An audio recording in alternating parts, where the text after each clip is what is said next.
Tonight is a community service of the New York Institute of Technology.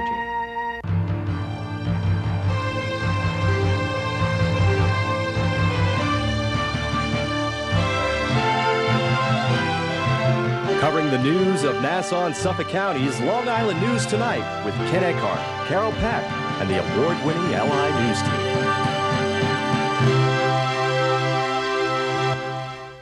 Good evening. I'm Ken Eckhart, and here's what's happening.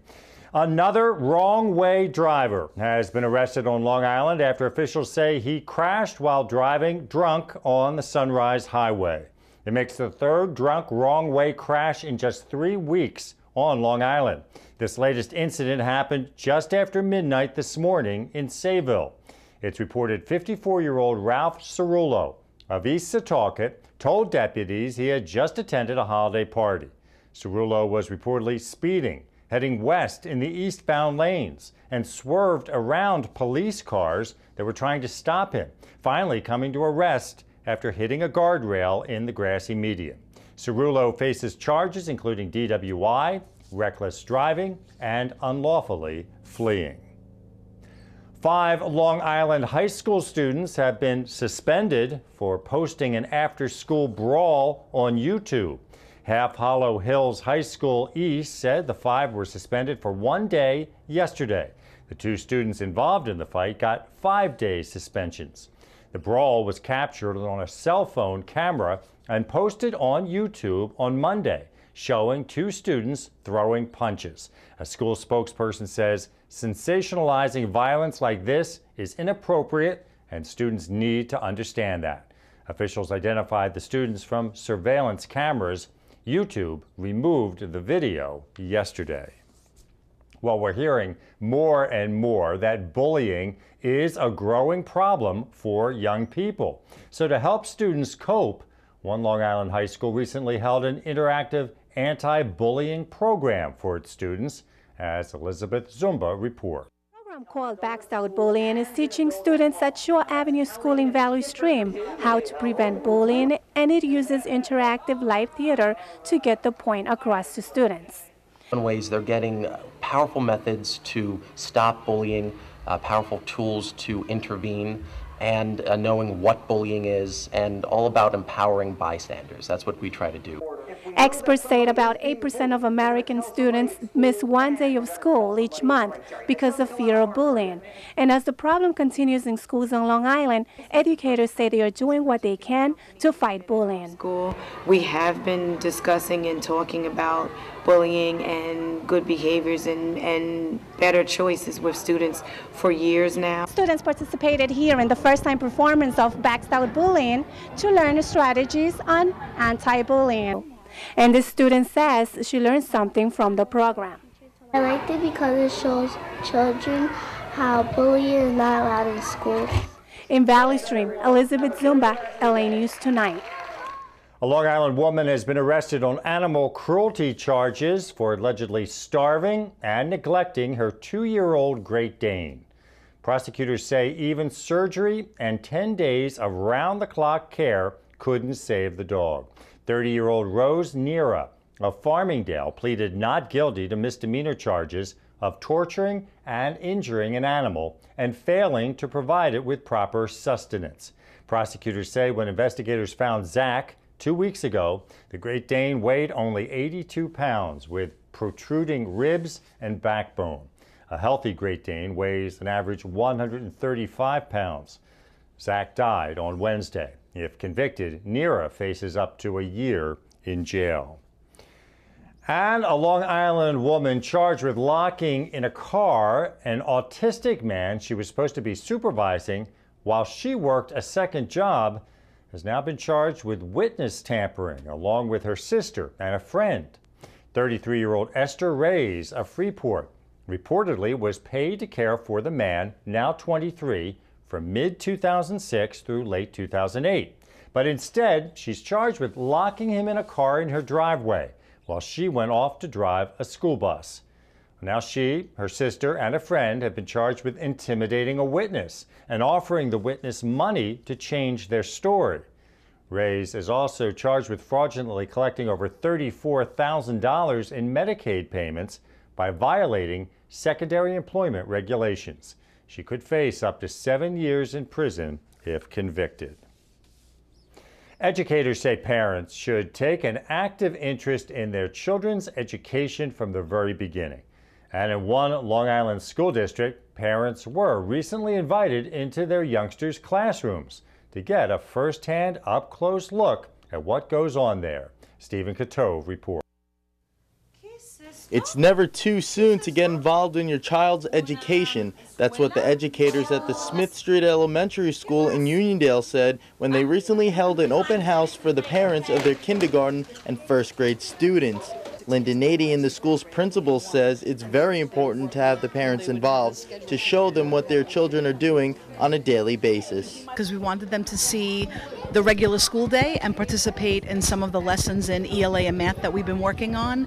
We felt it was important that they kind of have an opportunity to observe the classroom environment. After attending the open house, one parent said he and his wife are impressed with the progress their son is making, and they feel it's important to be involved in their child's education. The foundation is laid at an early age. Don't ever think that you have to start later on. Now the schools could just do it by themselves. No, it takes family involvement at an early age to set the foundation for these kids.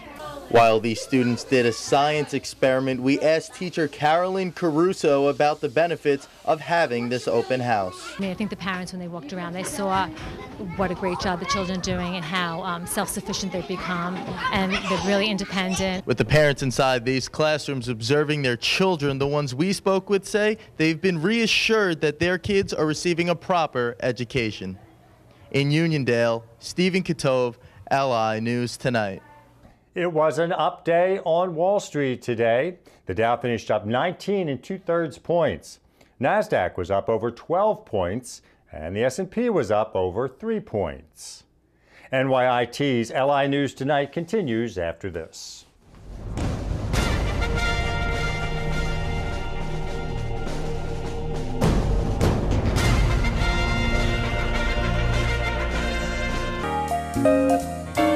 A Knit and Talk support group for women with breast cancer meets at Adelphi University School of Social Work in Garden City on the first Monday of each month from 2:30 till 4 p.m.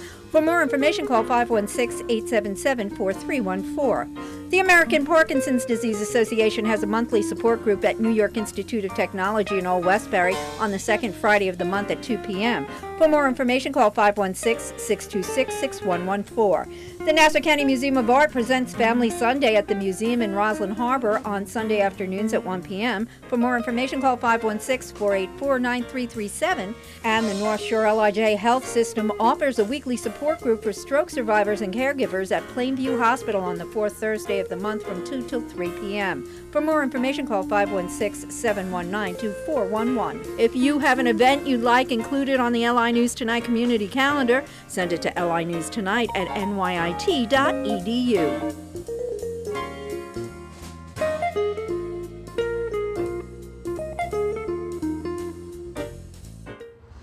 In Melville, J.B. Buno, LI News Tonight. In Bethpage, Stephen Katove, LI News Tonight. At Belmont Park, Sophia Allen, LI News Tonight. These are just a few of the people who have been reporting the news for LI News Tonight over the past year, and you could be one of them. Television news is an exciting and challenging career that could put you in the middle of what's happening and in touch with the people who are making the news. A career in television news journalism can offer you the opportunity to work as a reporter, camera person, or videotape editor, or any number of behind-the-scenes jobs, including producing or manning the assignment desk. And it's a career that can be yours by joining the LI News Tonight news team. Produced at studios on the campus of the New York Institute of Technology, LI News Tonight offers television news internships that can earn you college credits and the possibility of being on the air in just a few weeks. LI News Tonight has been the jumping-off point for many local and national news professionals, and you could be next. Call 516-686-7952 for more information on how to enroll for LI News Tonight, and let us put you on the air. Some stories around the world today. The French government has moved to ban WikiLeaks from French servers, part of a series of moves threatening WikiLeaks' presence on the internet. A French industry minister says it's unacceptable for French servers to host the site, which it says violates the secrecy of diplomatic relations and puts people protected by diplomatic secrecy in danger. The American company that hosted the website stopped yesterday after cyber attacks threatened the rest of its network. WikiLeaks responded by moving to a Swiss domain name and calling on activists for support. German police are investigating 2 computer hackers who allegedly stole songs from Lady Gaga, Justin Timberlake, Kesha, and Kelly Clarkson, selling them online and forcing the advanced release of several singles. The chief prosecutor in the city of Duisburg says a 17-year-old student and a 23-year-old unemployed man earned more than $13,000 in illegal sales. The 2 allegedly used Trojan viruses to hack into the artists' computers for several months before being discovered. The student, an amateur DJ, also allegedly downloaded a sexually compromising photo of one artist and used it to blackmail her. And an activist in Nigeria's oil-rich southern delta says a military raid using heavily armed soldiers and aerial bombing has killed as many as 150 people. A human rights official says houses were destroyed, civilians killed, and women raped in the operation that began Wednesday. Soldiers are reportedly searching for a militant leader, but the official described it as a killing spree of innocent civilians.